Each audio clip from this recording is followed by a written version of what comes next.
All right. Good morning, everybody. Quick introduction. My name is Matt Barber. I'm rising second year here at Owen. Before we get started, I just want to give a quick introduction about ourselves and the OSCC. So I'll be on the board of the OSCC this fall. My role is on the learning and development team. So we're focused on assisting with the case interview process, behavioral interviews, networking, resume, pretty much the end-to-end process from when you step on campus until interviews in January and February.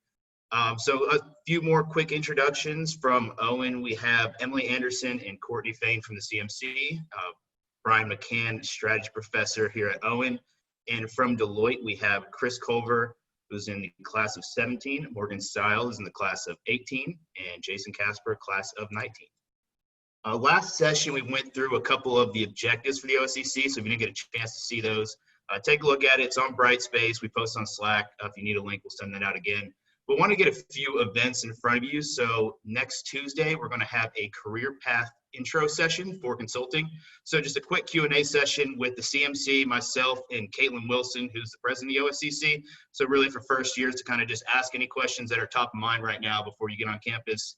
We'll also have an OSCC info session in August and the Owen Club Fair, just to get an idea better what the club can provide for you and how we can assist you with the consulting and strategy recruiting process.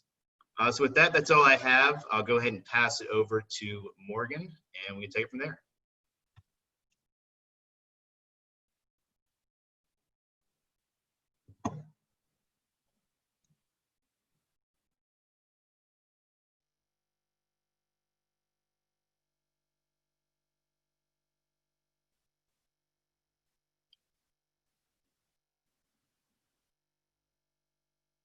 Chris, you want to kick us off here?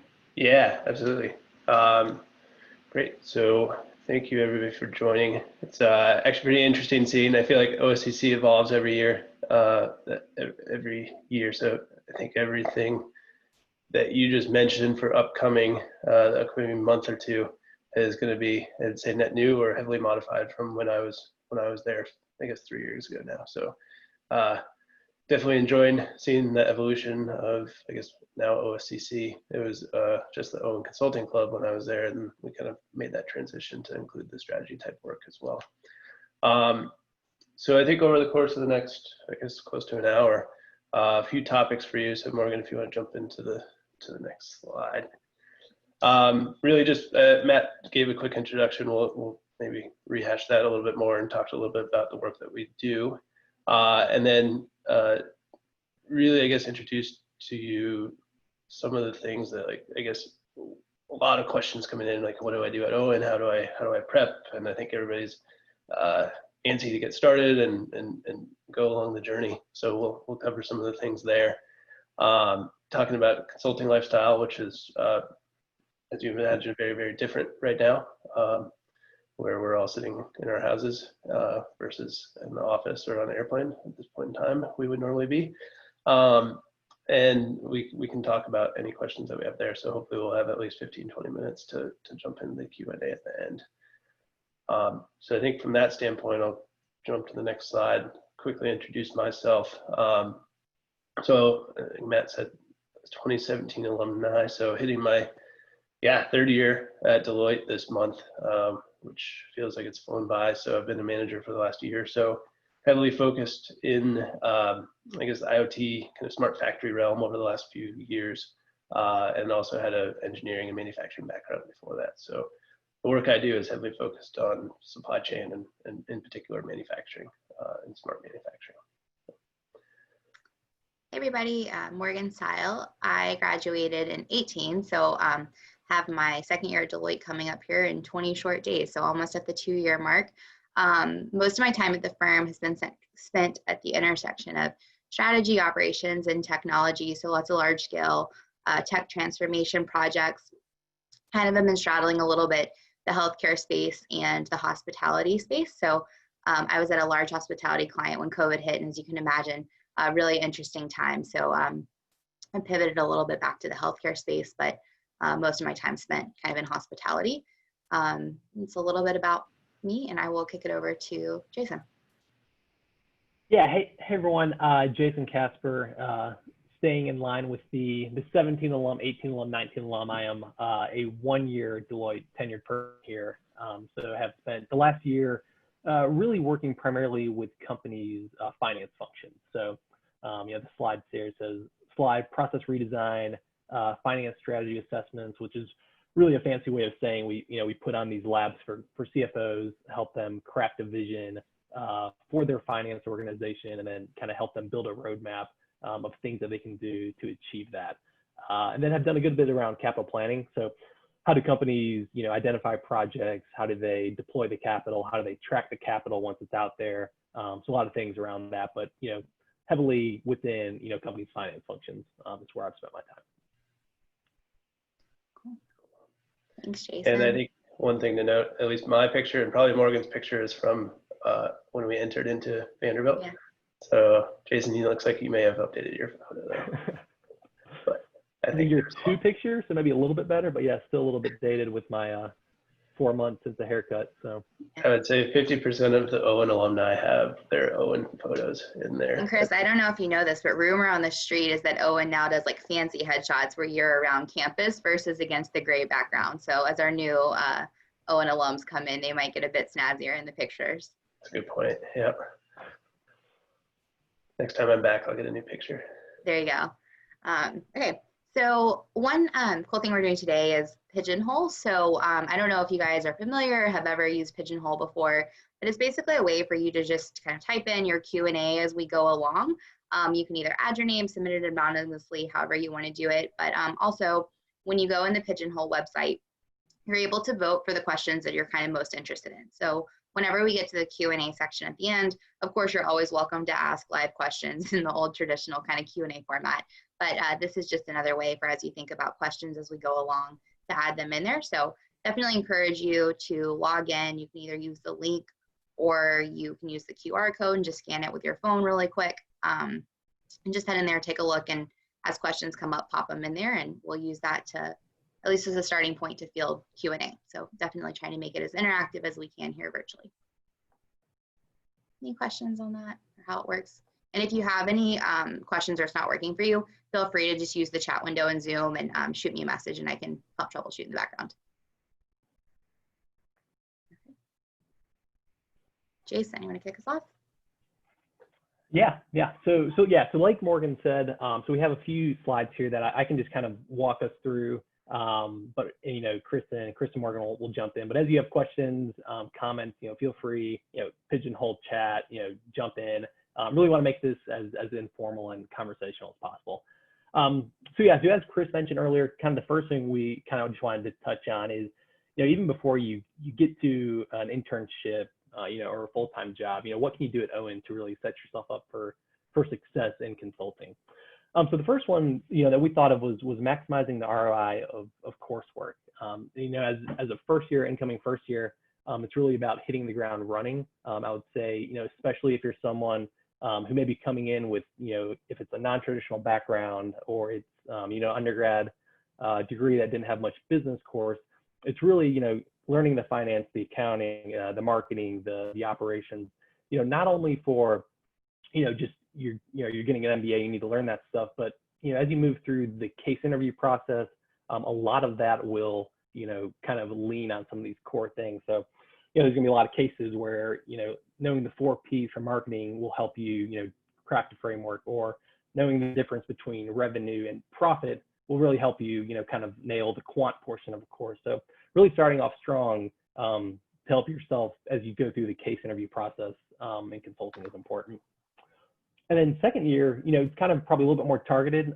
You probably have this flexibility a little bit less so as a first year, but if there's second years on the call here, being able to use coursework to address maybe any gaps that you may have. A low hanging fruit example would be you haven't spent much time in Excel. Try to take Larry's spreadsheets class, or even something a little bit more just within your core classes. My example was I was probably a little bit stronger in Excel, but had really never spent any time in PowerPoint. So just within the context of your group projects, take the roles that, maybe be a stretch role for you. So, for me, it was, sometimes being the guy who does the storyboarding and then opens up the PowerPoint file and starts building a deck. just to kind of get reps in a pretty risk-free environment. So that's kind of on the inside the classroom. The next one, hopefully no surprise given kind of the OSCC, and everything that Matt talked about kicking this call off, but really utilizing the OSCC and CMC resources. And I will say that as a full disclosure, Chris, I think, was the president of OSCC, 3 years ago. Morgan was the president 2 years ago. I did not ascend to quite that level on the board. But so just as a full disclosure there, we are biased that we think the OSCC is a great resource. But joining that, as Matt already alluded to, the Sunday night case prep sessions are really just a must-have. If you've never done cases, seeing how a case interview works, getting familiar with it, learning from folks like Matt who have kind of gone through the ringer, done a lot of the prep as a first year, will really set yourself up. And then I know a lot of things have improved, like Chris mentioned, each year, but a lot of the mock interviews with employers, so things like that you won't get if you're not kind of plugged into the OSCC. And then secondly, the CMC, Courtney and Emily and those folks have those relationships with employers. Certainly now as it moves through virtual, it'll look a lot different, but really use them as a resource. And I'll say, especially if I think, part of the onus on students is also to find kind of your own opportunities. So if you're, finding opportunities that, at companies that may not have an on-campus presence, using Courtney and Emily or Heather, whoever it may be, to really kind of navigate that. I was in a situation where somehow I had just kind of fumbled into a great kind of networking opportunity with someone in corporate strategy over at Mars. And I can still remember talking with Emily and just kind of being like, hey, somehow I ended up with this phone call. Can you, here are some talking points. Can you help? Do these make sense? Is this like super aggressive? Is this, the right tone? So really using the CMC to kind of, help in that area. And then lastly, so networking, right? So this, this is no trade secret, right? So, kind of building that network with companies. So using a variety of resources to find alums. It can be LinkedIn, it can be the internal Owen database that you guys will have access to. So really using that to find folks that have, whether it's a common background or it's, hey, they're in an area that you're interested in, kind of finding those folks and then, setting up time to learn about it. I'd say it used to be if they were in Nashville, you can maybe ask for a coffee chat. This will probably look a little bit different now that it will probably be, 10 to 15-minute phone call. But you'd be surprised that if you take the time to find someone, there really is a genuine connection with either kind of your story, what they're doing now, asking for 10 to 15 minutes, and then, having a, coming prepared to a conversation with them. It can be really helpful, as you kind of develop the relationship with that person, but then also, that company kind of going forward. So I don't know, Chris, Morgan, anything on that slide to add? Yeah, I would say with networking, so you'll hear a lot for the first years kind of during the recruiting process that Deloitte is a network-driven firm. It's really true. That's kind of how we get staffed at the firm. It's really all about your network. And once you get in the firm, it really becomes a pretty authentic process. I would say as you're going through recruiting, one thing that I did was really focus on having kind of quality interactions versus quantity. So like really tried to find the people who shared an interest in an industry or in an operating portfolio that I was interested in, and really, did my research on the work that they did, and kind of the industry trends around that, and had, a pretty genuine conversation. So I think making the interactions that you have count. It's not necessarily that you have to talk to every Owen alum at Deloitte, but really finding kind of those meaningful relationships and the people you with as Jason alluded to. I think don't overlook the second years as well. I think they were an underutilized resource for me, both in terms of prep, in terms of internships where they had internships, or even where they worked before. And I think I overbugged Chris as our first year. Chris ran lots of cases with me, so I got to give Chris props, and he was a great resource. So I would echo that sentiment as well. Chris and Leslie, who is also a Deloitte. I don't remember you being an annoyance, so that's good. I'm glad. So you can't overuse them, because trust me, I ran a lot of cases with Chris. So definitely use your second years. You gotta choose the right ones, because then they get paid for doing the peer coaching.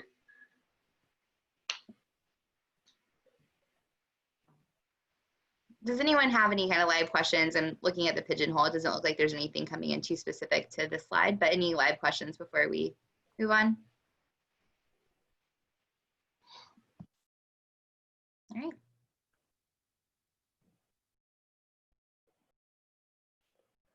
I guess I'll ask a live question to Jason and Chris. Which class did you guys find most useful during your career at Deloitte? What one class would you recommend the students take? Well, this is going to sound like I'm playing to the audience here, but Brian's second year corporate strategy class, I mean, it's required for a reason. My first engagement was a large telecom company, and they had just gone through what would be considered a suspect acquisition. And I can still remember, it was an activist investor just wrote a letter. I mean, this is going to kind of uncover, but activist investor just wrote a letter to the board and pretty much said, there's been a very, poor M&A kind of strategy at this company. And I can still remember sitting with a partner at Deloitte and then one of the senior managers and having the conversation from the course that Brian taught us about, there needs to be a reason that me buying this company, pulling it under my portfolio makes sense to someone. So just having kind of that just strategy, it'll depend on the client you're at, but that was certainly one that will help kind of put a kind of a framework around how you look at business in general. I think I would tend to agree with that. I think it is a portfolio of experiences, though, that you're going to be thrown into unknown, uncharted territory on your projects. And so, I don't know, accounting is a good one, for example, that you're going to need to be able to talk the talk of why does what you're doing matter? And so being able to decipher where does EBITDA fall, or what is your impact on EBITDA or any other value lever that the company uses, and how does that impact the dollars of the company. But I think then the strategy piece is very, very important on the backside of that too, because then you need to think through how do you actually impact it. So we're going to make a strategic recommendation to do something, to do X, Y, or Z, or implement X, Y, or Z.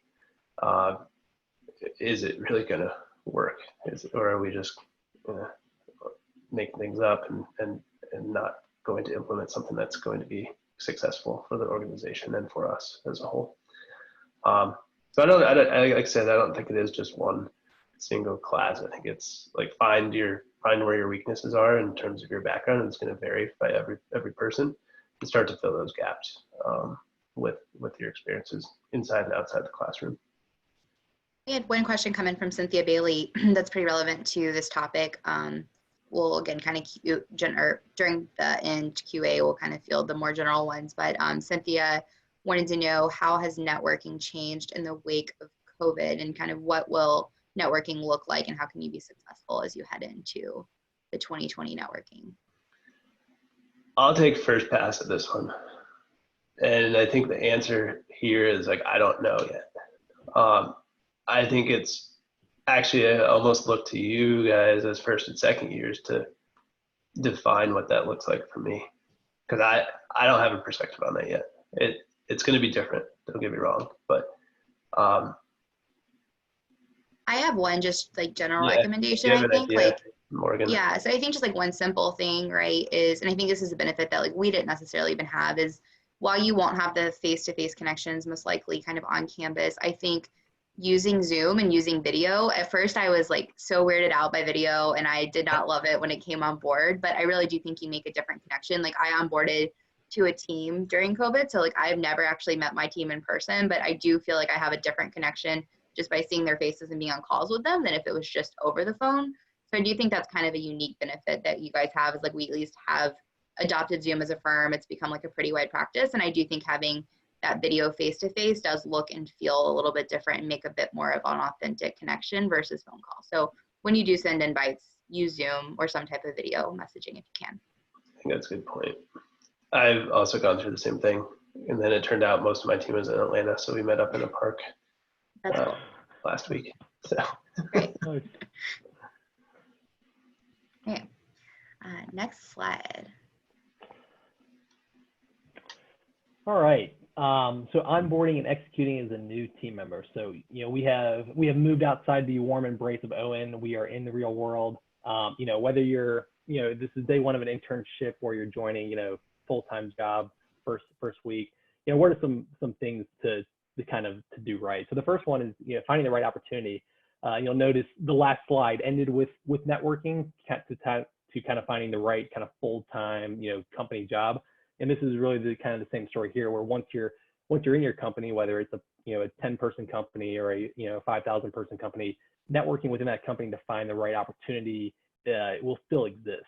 And I would say another layer of that, certainly once you're in consulting, there's different ways to do it. It may not always be, hey, can we catch up for 15 minutes? Would like to learn more. It could be something, I know that you're in this area. Are you, are you a part of any thought leadership? Are there any pursuits or proposals? Are you out there trying to win work right now? Anything like that I can help out on?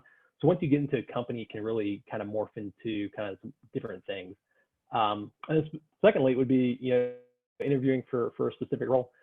Again, this will be, company and team specific, but oftentimes you will be approached for a role, and then, kind of the same thing when you got the job in the first place. It'll be share about your experiences, share about your strengths, see if it's a match for the role. And I would say a key thing here is really aligning on expectations. Are you coming in with a team underneath you? Are you going to be the person who's expected to do a lot of the grunt work? What's the relationship with the client like? Are you going to be the person who's managing that, or is there someone else, maybe above you that's going to be doing a lot of that? So really making sure that it's the right opportunity for your skill set, but then also that you're setting yourself up for success, once you get in there. And then next would be, onboarding to the new project. So, this is probably typically a week to a couple weeks after you've interviewed and you're kind of slotted for the role, is kind of onboarding. And I would say, the biggest thing is you would want to show some growth in your knowledge of the client from that date that you were kind of interviewed for the role, and then the first day of stepping on.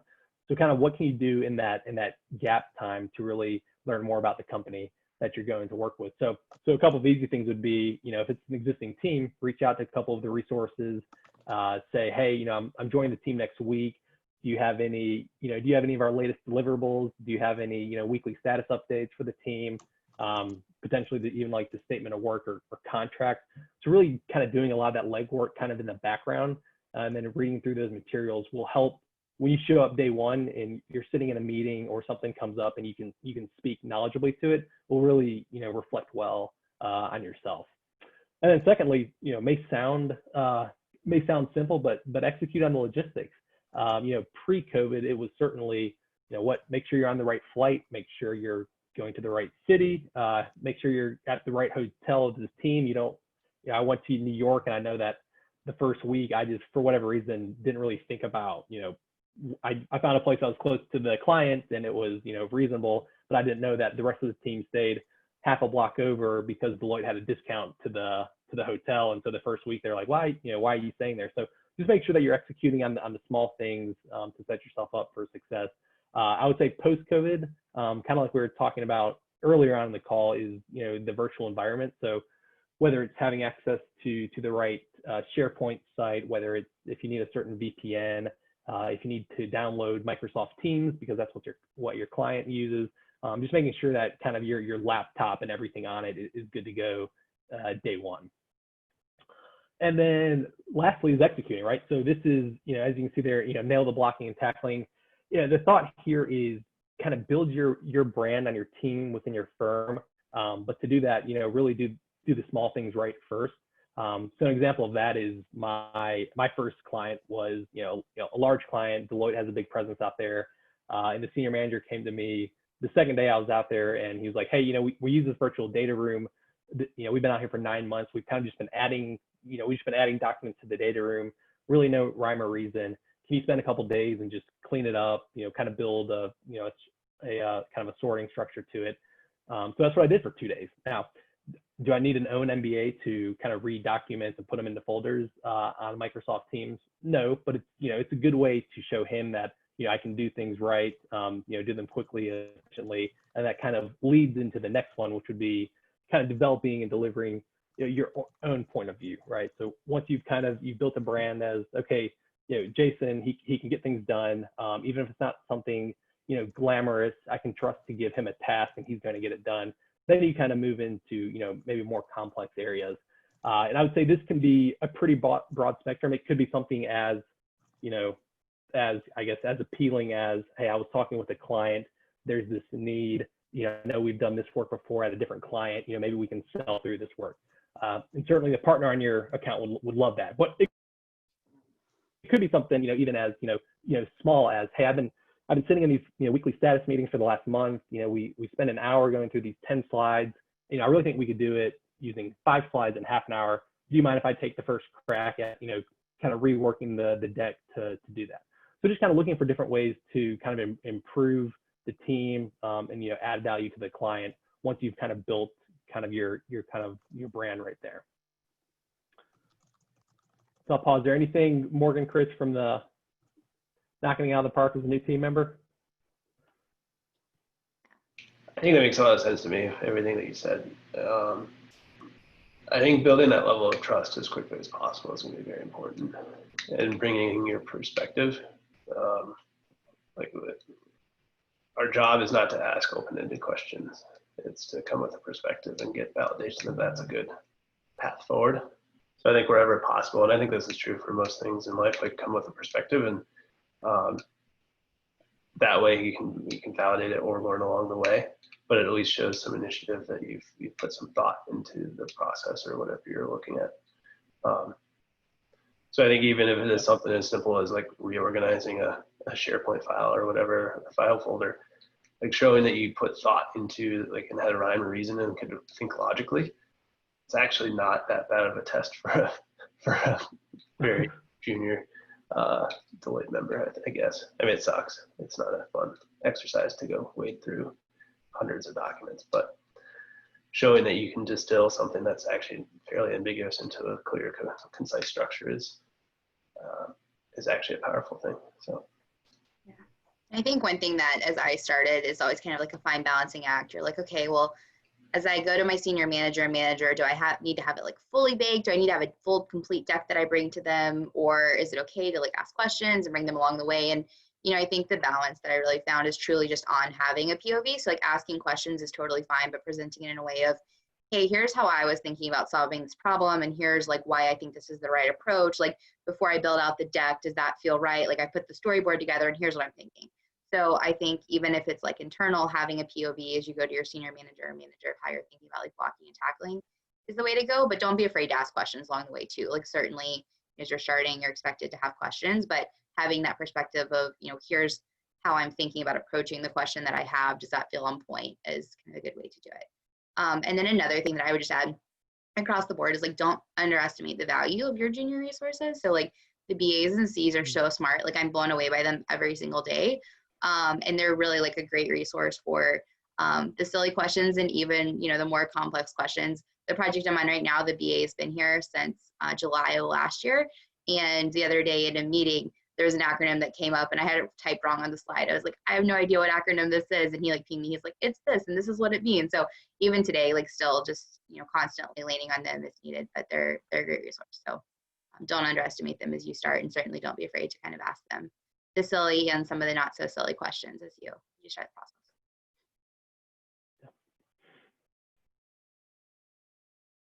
Any other?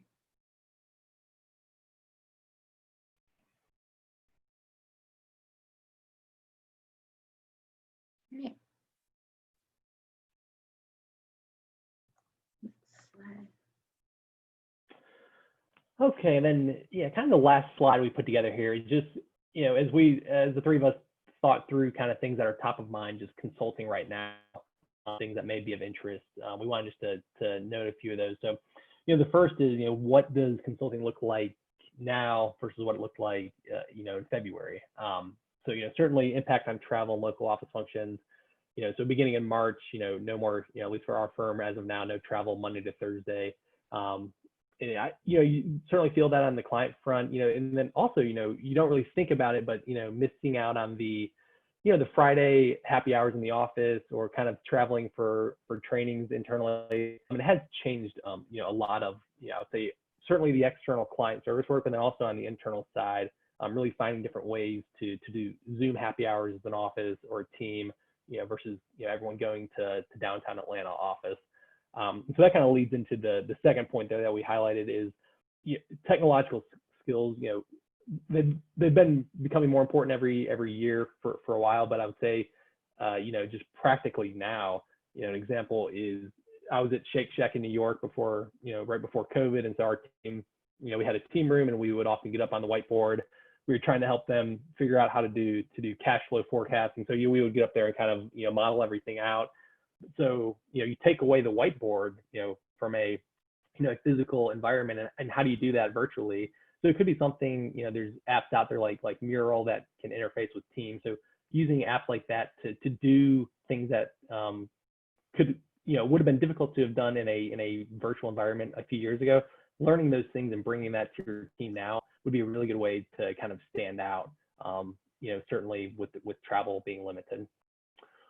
And then secondly, staying current on business matters. So just kind of good things to know. I mean, whether you're in business school or, when you come out into consulting, things to stay up to date. So reading daily publications, news alerts.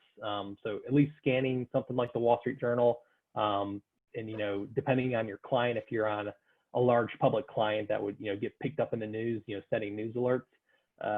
If you're on the Pfizer account and Tuesday afternoon, a COVID vaccine gets approved and then you show up to the team meeting Wednesday and you have no idea about that, that could reflect poorly on yourself and your company. So just doing easy things like that to stay up to date on your client. Depending on what kind of, if you go into healthcare consulting, right? So industry publications could be very, very useful. Or if you just, find a certain area, like myself, I'm very interested in kind of finance consulting. So reading different point of views on just kind of the latest things happening in finance, especially around digital. So things like that to stay kind of up to date on your area of interest. And then lastly, podcasts, earning calls. I love Motley Fool Money podcast. It's a great weekly podcast that's just a quick rundown of business events for the week. There's a bit of a finance edge to it, but I think it's, there's certainly other ones out there that are just a quick 30, 45-minute listen to once a week if you want to stay up to date on business things. Earnings calls, certainly if you're serving a public client who has quarterly earning calls, dialing into that to just at least hear how the the leadership team is thinking about the business, how they're positioning themselves for success going forward. Dialing into those things is a pretty low, requires little effort, but can really help you stand apart from other folks who may not be taking the time to do that. And then lastly, expectations versus reality. So as we kind of thought back day one at Deloitte versus kind of where we're each at in our careers, what are some things that we're kind of like, that's not exactly what I thought it was going to be. So each person's path is unique, and I would say certainly luck is going to impact everyone's career, right? There's going to be times where you're on a client, you've committed through the end of the year, and then something comes up in October that would be an awesome opportunity that you would love to take, but you've already committed, and so you can't leave the project. So there's going to be things like that. But I would say a lot of your path once you get into your consulting company or your non-consulting company, a lot of it will be shaped by the slide we just walked through about the network that you've built inside your company, the brand that you've built, the way that you have kind of built a reputation. A lot of that will shape your path. It will shape the opportunities that come your way. So I would also say, luck certainly plays a part, but similar to your career here for the 2 years at Owen, a lot of it will be kind of what you make out of it. And then lastly, travel can be awesome or not. I've been on a client where it was middle of nowhere, where pretty much the entire team had connecting flights, and so you spend 7 hours, and then you work a long day, and you go back to a lower tier Marriott property. And then I've been on ones where it's a direct flight, you're in a cool city, staying at a really nice property because there's a discount arrangement with the client. So travel can vary pretty widely. Not as big of a concern right now given the COVID, but once that picks up again, just something to keep in mind. But yeah, Chris, Morgan, any sage advice from the veterans?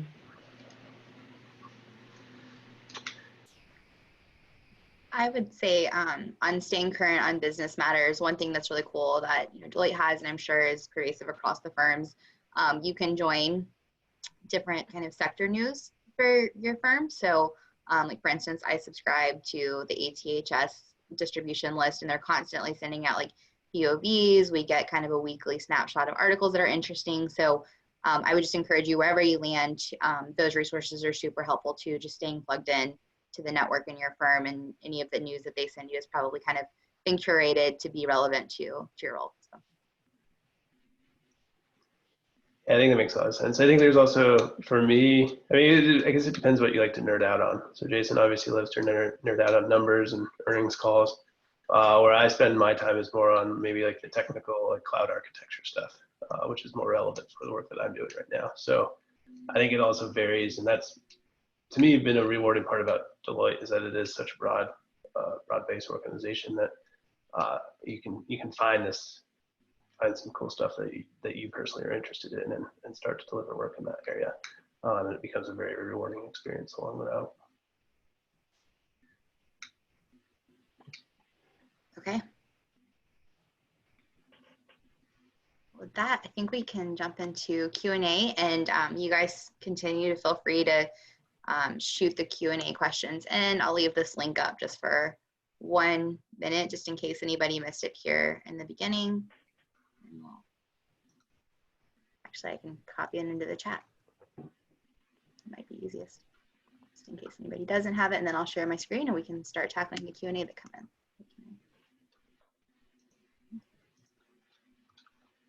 There you go.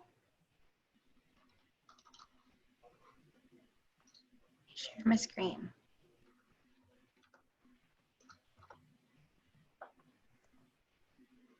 Okay, so let's kick off. Coming in with 8 votes, so most interested question, what was your most challenging part about your first 90 days in consulting? Jason or Chris, any burning thoughts there? Good. Yeah, mine. Since he started go ahead, Chris. recently. No, you can start, because you started most recently. Yeah, and two, I think both of you guys touched on in your comments.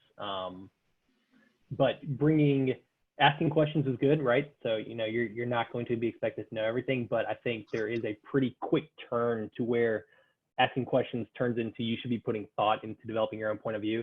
I think just my pre-ON background, so I was in M&A diligence and audit, so I was very much about just, asking probing questions and all this stuff. And so I think for me, there was a mind shift of how do you move from just asking questions and learning to crafting kind of your own point of view and position on it. And, like Morgan and Chris said, thinking logically about something and articulating that.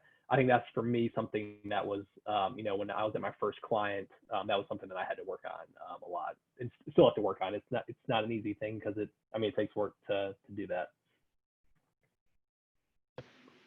I think also there's where I've seen some people struggle is with the norms associated with, and I think it actually varies by team as well. So definitely, and I think this is similar to Morgan's point of like, find the people that are familiar with the people that you're working with. So whether it's an analyst, consultant, junior consultant, whatever the level is, and either ask questions or observe, and be very diligent about understanding what the team norms are, and really what the firm norms are. I've had some people that are end up fairly on the clueless end of the spectrum, that it just doesn't set a good precedent for something that should be so simple when it comes to, like, showing up on time, for example, right? Is one that I've had some people struggle with. So I think for me, the most challenging part of my first 90 days, so in my internship, I was on a cost of ownership model, and from our intros, like you probably saw, Jason and I are both like accountant, CPA by trade, so like Excel came pretty natural. So like my internship felt super familiar, like it was just heads down in Excel all day, building out a model, and it's like, I got this all day, like consulting's gonna be great. And then I started full time, and I was on a healthcare client. I had never done healthcare, and my manager was in Australia for 3 weeks, about a week after I started, and then I was kicking off the command center, which I had no idea like what, I mean, in theory, I kind of knew what a command center did, but not really like what a claims go live command center did. So I think like the idea of consulting being ambiguous, I know you'll hear that a ton in your coursework. It really is a thing. Like sometimes you'll get projects that are super familiar to you, and those are really easy to navigate. But I think like one of the challenges is learning who are your resources, who do you go to, and in times where it does feel less familiar, how do you navigate that? So for me, that was probably the most challenging part of the 90 days, in particular, like my manager being in Australia for 3 weeks, like completely out of pocket, except for in the middle of the night. So I'd have to do everything over email. And yeah, so I think just as you go through your coursework, really kind of embracing that ambiguity and being comfortable with it, because it's an important part of consulting and something that in my internship, it didn't really resonate until I came back full time.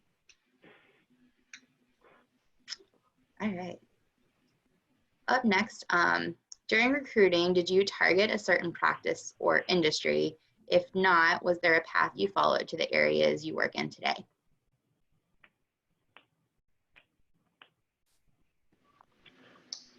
I can talk about this one.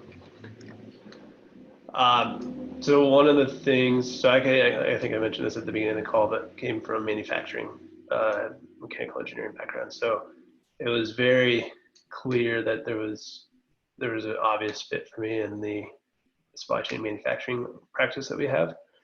But at the same time, I went to business school to, I guess, transition my career and owed myself a favor to understand like what else was out there.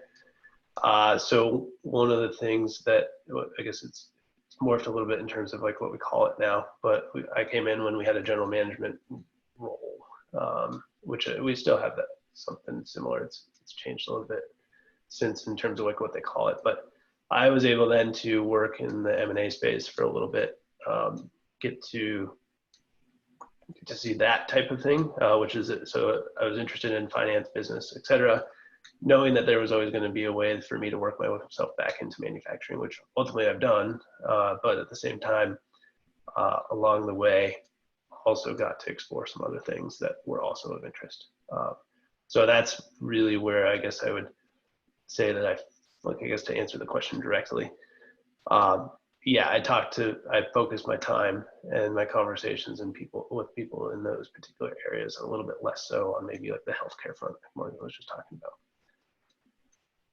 So I would say like I was a little bit different. So in accounting, especially on the tax side, you specialize in an entity type. So like I was a partnership expert, but what that meant was like I had worked on timber clients, I had worked on liquor distribution clients, asset management clients, tech clients. Like I had worked all over the board, and I was like, I don't know what I want to do, because I've always only seen like a balance sheet, and from a balance sheet, you can't really tell anything about an industry anyway. So in consulting and going through recruiting, I kind of knew I wanted to be on like the strategy and ops side, but that was about the extent of what I knew. So when I started with the firm, I kind of spent some time looking at the industries that we were a part of. Hospitality has always been an interest to me. And so I quickly was on my healthcare client, looked for ways to get involved in the hospitality space and worked on a POV in the space. And then from there, actually got staffed on my first role at a hospitality client, really just through kind of that networking and the work I did on initiatives. Drill here as you go through the recruiting process. Deloitte's really big on initiatives, but it's a really great way to meet and to network and to really kind of hone your skills outside of a project. So for me, going through recruiting didn't necessarily have a super pointed direction. It was really more once I got into the firm that I started to kind of focus where I wanted to spend my time. Jason, any different perspective? Yeah, mine's probably pretty similar to Morgan's. I came to Owen knowing that I liked finance. I liked finance enough to want to stay close to the numbers. I didn't love it enough to be an investment banker. So I was coming in looking at kind of a consulting corporate finance, kind of in that area. So I looked at a lot of the firms, certainly the consulting firms. I would say ones like Deloitte that have a really strong finance practice. We sponsor a column in the Wall Street Journal. So I knew Deloitte was very much one that if I was going the consulting route, I knew that I could get a very strong, strong dose of finance. But I also did look at corporate finance options. And I would say I used, Owen, we talked about kind of using coursework to really help set yourself up for, your industry or your company. And I would say independent studies is a great way to do that. My second year, I did one with Professor White, who teaches a finance course. And so I did one over a super nerdy capital deployment thing, but it was a good way to kind of build that. And I've referred to that a few times since being at Deloitte. The first role that I interviewed for Deloitte was one around, revamping how this client did their capital allocation. So I was able to point to, I have an interest in this. This is demonstrated by something I did at Owen. And so I think it was a good way to kind of make the connection of, you know, kind of what you did at school and then kind of your interest at your company. Cool.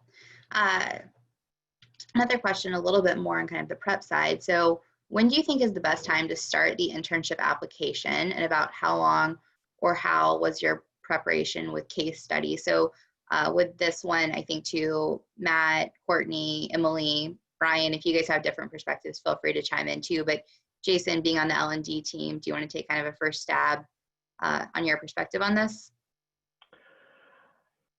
Yeah, I mean, I think, sorry, read it again, Morgan. Sorry, I was reading one of the other questions that came in.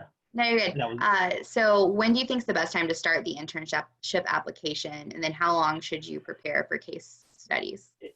Yeah, so I would say the internship application will be pretty, I don't know, it may be different with Courtney, Emily, and then in years past, but, you know, it would be pretty formalized that there's a drop date for resumes and cover letters. And so that'll be in the system that, you know, December 1st, you need to have a resume and cover letter in.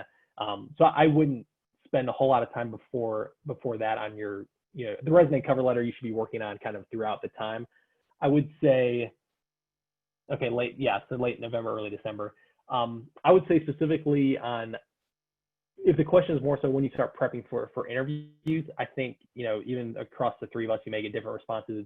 It's very tailored to yourself. I was more of the person, I'd rather do, you know, too many of these case interviews and too much prep and kind of get numbed than to feel like I didn't prepare enough. So I came in, and probably towards the end of Mod 1, I was starting to do cases. Like Chris mentioned earlier, you know, using second years as a resource is really important. So I was surprised that Morgan said she bothered Chris a lot. I think I bothered Morgan and Bennett, who's another second year. I bothered them a ton to do cases with them. So I think once you settle into your Mod 1 courses, you know, and, you know, certainly as you get into Mod 2, start trying to do cases with first years and get folks like Matt, noble servants of consulting, get those guys to help out as well. All right. And then I know Courtney's put some dates in the chat, and so I think from there we'll kind of defer to the OSCC leads as you guys kick off. I'm sure as you guys get on campus in August, they'll have a lot more details, but just wanted to answer that one because I remember the anxious, jittery nerves as you're sitting there in your summer about to start Owen. Okay. How does Deloitte place new consultants with respect to clients and industries? Chris, do you want to maybe take a stab at this as the most seasoned Deloitte person here? Yeah. So I think this answer is, there are two answers to this. One is as an intern.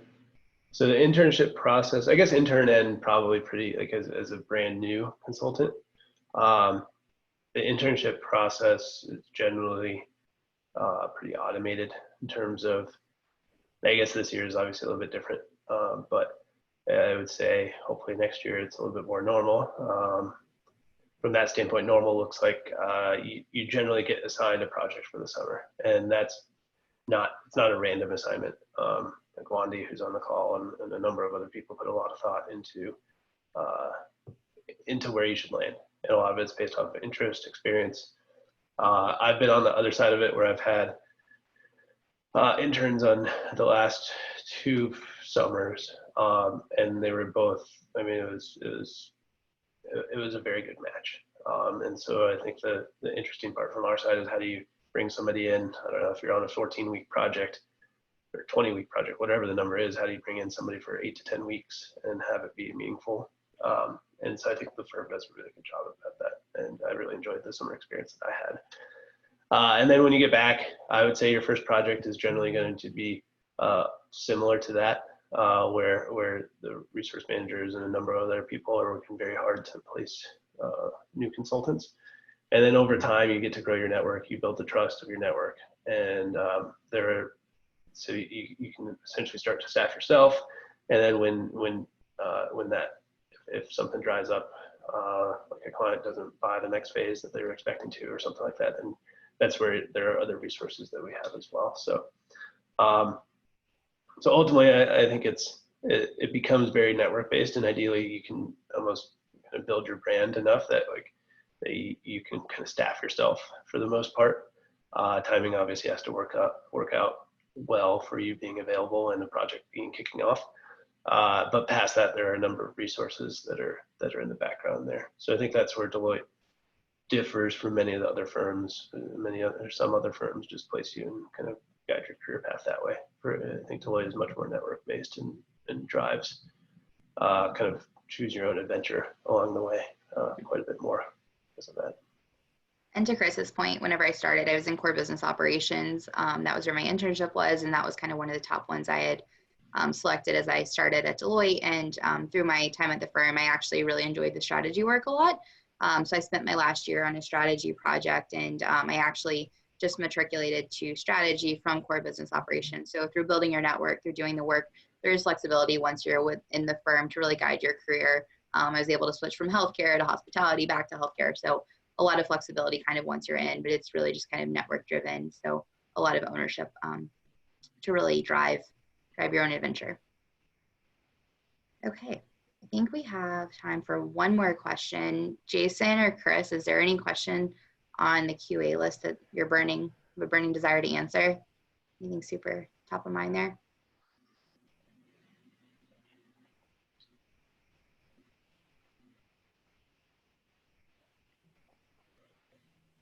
I'm fine to answer to the people. We can just go down the next one. Yeah, sounds good. All right. What stresses are you dealing with currently in your job and role, and how are you addressing it? I can take that one. I am 5 weeks into a 16-week paternity leave.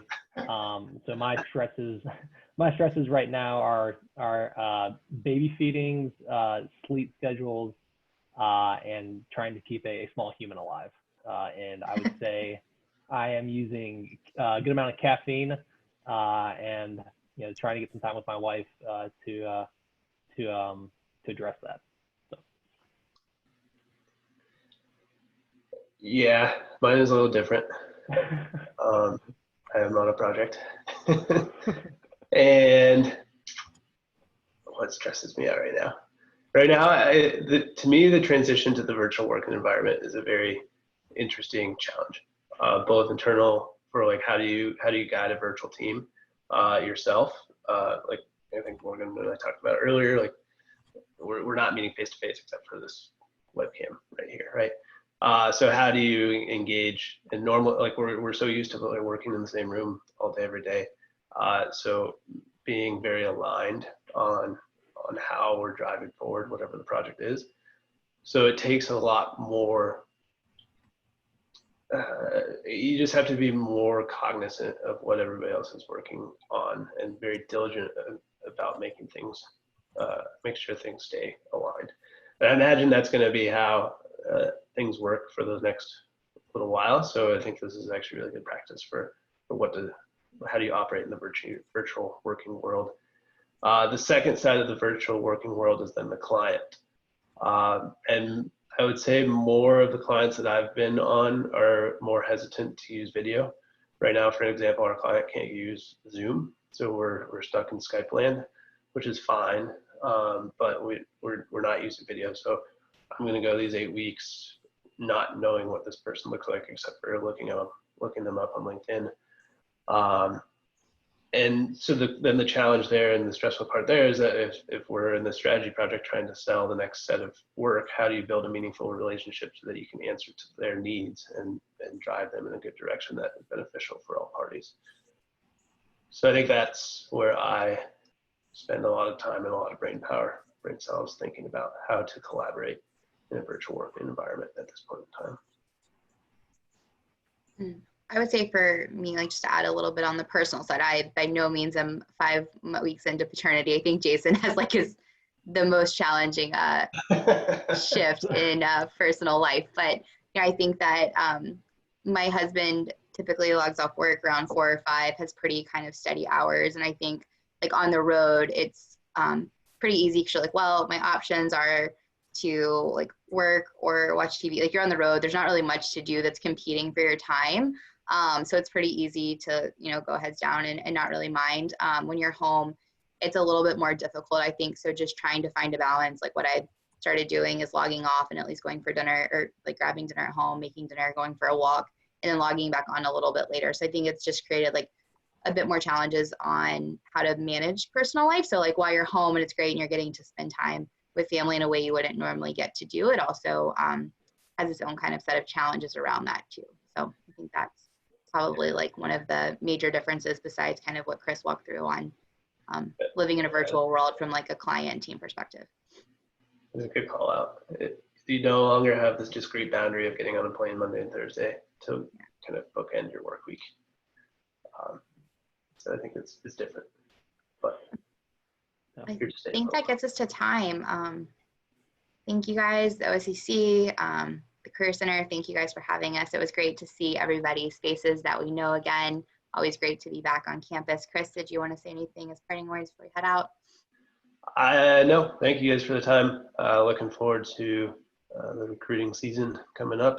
So we'll be in touch. I don't know, Matt, Courtney, anything to add as we close out? Yeah, I just want to say thank you. This was wonderful. And I think I didn't realize when we first reached out that y'all are 1 year apart. And I think the different perspectives are really wonderful. So I just want to say thank you. I know y'all have busy lives and this was awesome.